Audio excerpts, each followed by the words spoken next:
I'm gonna make a quick video. It's what is it? Saturday morning. I'm gonna stop out here. Now I'm gonna upload a video in a little while. There's the sun in the back. Pretty. Coming back from the ranch. You know, I woke up today, I was in a rage today. People say, why are you in a rage?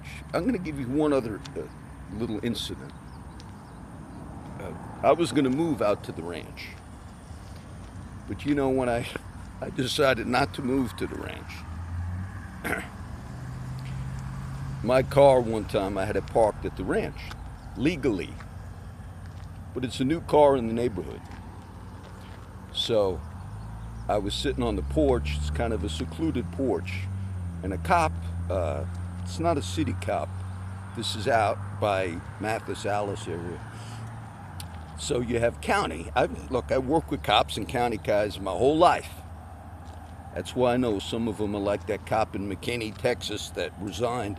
If you go look at that video, I was going to post it.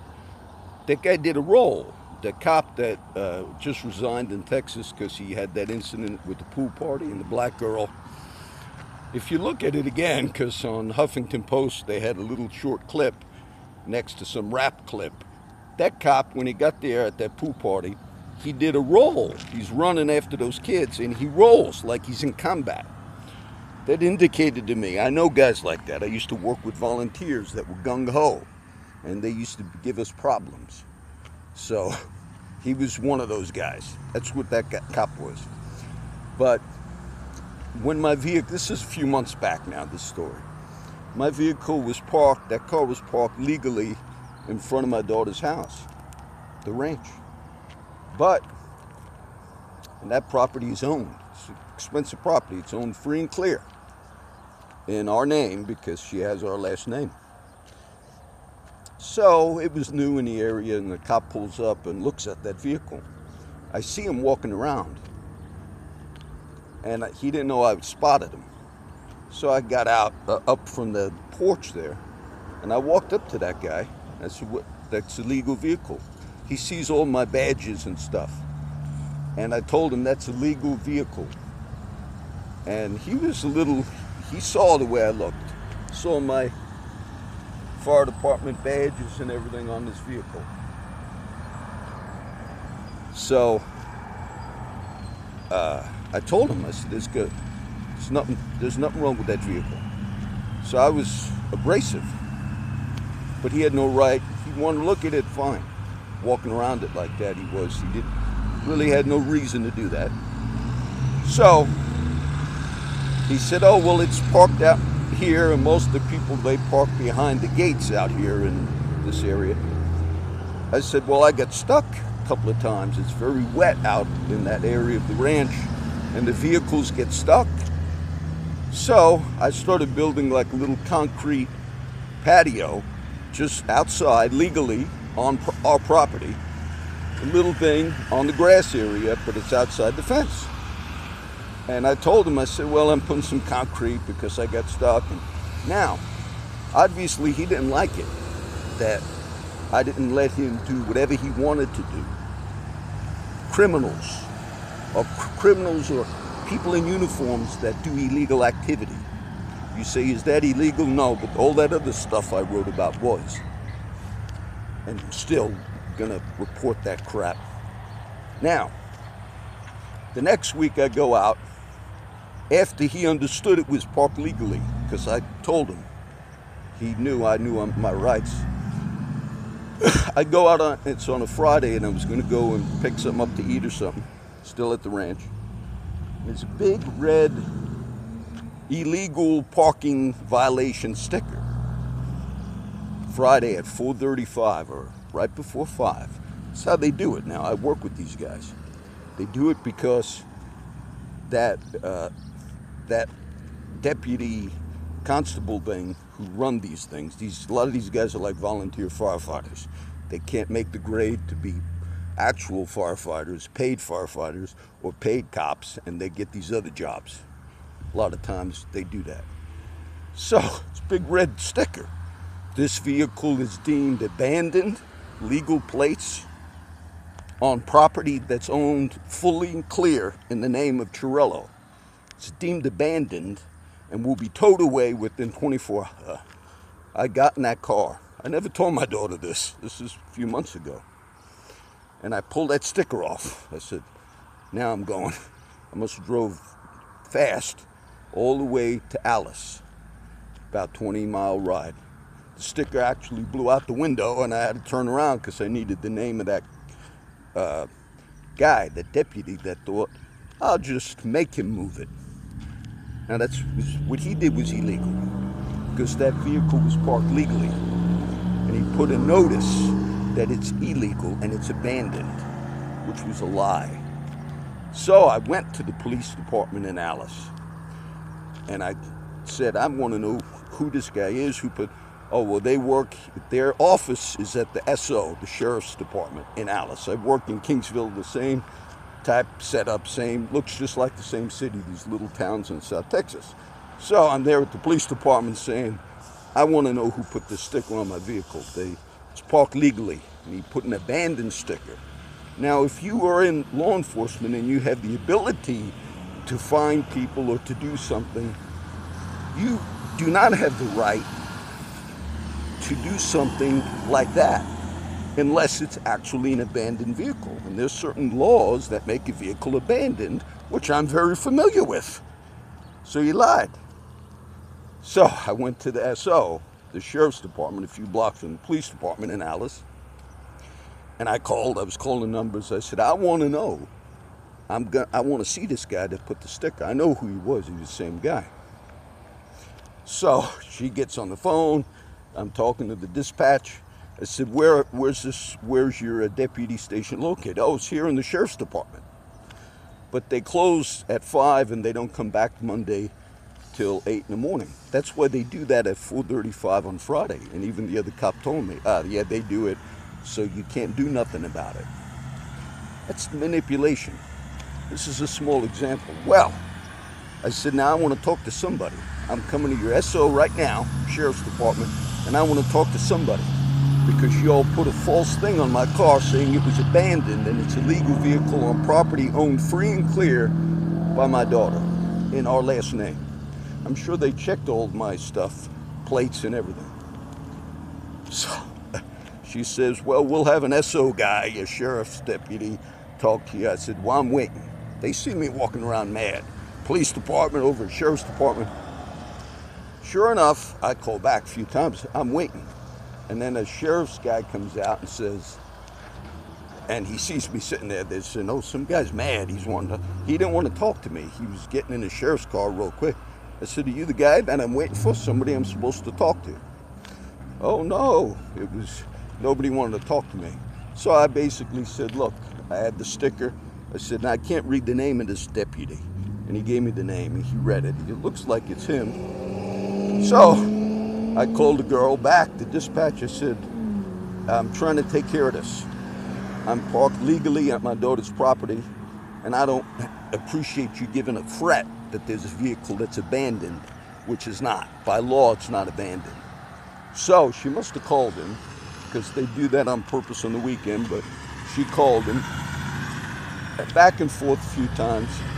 She calls back and says, go ahead and just take the sticker off. Which I'm sure they realized, oh, we didn't know this guy was going to give us problems. It was illegal what he did. It was not abandoned. But nobody catches these guys. You can do any illegal activity until you're caught. That's what they do. So I told her, I said, you're telling me to take that sticker off. I said, now you're going to need to make a report that the deputy that told you to take that sticker off, because you just told me to commit a crime. It's a crime. Somebody puts an abandoned. I said, I know these laws. You think I'm an idiot? I said, it's a crime if somebody puts an abandoned. This happens in the island a lot.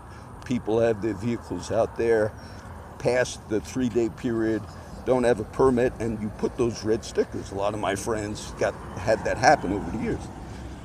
I said, and it's a crime to take it off. It actually is. Now, it's not a high crime, but it's a crime. I said, now, you just told me to commit a crime, dear. I said, now what I'm going to want is a full report from you on who told you to tell me to commit a crime.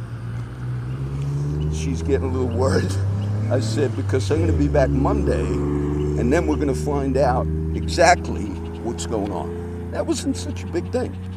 And it all began with some deputy who thought, I'll get that guy. But the thing he did that was illegal, which they do all the time, was, we'll get him to move it. She even told me, when I said it was parked legally, I already discussed it with your deputy a few weeks ago. That's when she got back on the phone, said, oh, was it outside the gate? See, she was talking to the guy that put it. I said, yes, but it was legal. But they just didn't want it outside the gate. They might have, John, did they maybe have a legitimate reason why they didn't want the vehicles parked outside the gate? Oh, it's possible. But you don't try to conform some standard, some code, if the thing is legal. That's the thing. And it was legal. Now, if you wanted me to park behind the fence, and you asked me nicely to park behind the fence, but I explained to that guy the reason I didn't park behind the fence. Oh, are these cops coming? I think they are. Let's get them in the video. I said the reason, look, we're going to get these guys on video today. I said the reason you didn't, I didn't park behind the fence is because I got stuck. Motorcycle cops, I think they're Corpus cops. So, after that little incident, I'm sure they were, but she simply told me after all that, just go ahead and take the sticker off. And what's the problem, John? Is it such a big thing? This is what the big thing is. No matter who you are, no matter what department you work for, you don't have the right to manipulate. When you see these things that I report, you say, why don't you report them to that internal affairs? When people are investigating themselves, and maybe they have their own little things that they've done. These last few years, many of my friends who know the illegal activities that go on with cops, they told me, that guy's so scared, he wants, please stop, please. This is what's come to me over a period of years. He says, why? Because he knows he's gotten away with stuff. The thing that upsets me is when you see these ongoing situations, whether it's harassment, these people that videotaped these things that have gone on. Make no mistake about it, even Mosley, the prosecutor in Baltimore, I didn't read nothing on it, but I'm sure she's aware that they begin following your family members. Even if you're a prosecutor, black prosecutor Mosley, who brought those charges in Baltimore, even if you're a prosecutor, they'll follow your family. They'll go after your family. Now, they might not do anything highly illegal, but they'll track that family. And in the Baltimore case, I think it was Baltimore, the one who took the video, they arrested that kid and held him. There was nothing illegal he did, one of the videotapers. But you can't stop that. If they want to get you, they'll just lie, make something up. Today I wanted to stop out in this area because this is coming back from the ranch. Some guy just pulled in and left. This is the area that little incident occurred. And it was after that, I pull in. I built a little driveway at the ranch out of little cinder blocks, and I pull my vehicle in. And you might think, well, you went overboard with that, John. What I did was, in general, I have seen how people try to get away with things, and on a much bigger scale than this, and that they get away with things. I saw a homeless friend, Tim. Tim has not been on the streets of Corpus and Flower Bluff for many years. He lays low, he works, he's very responsible. And one day, about 2 months ago, I saw Tim. And he didn't know any of the stuff that's been going on. Just off the cuff, he said, is that cop? Everybody knows this cop.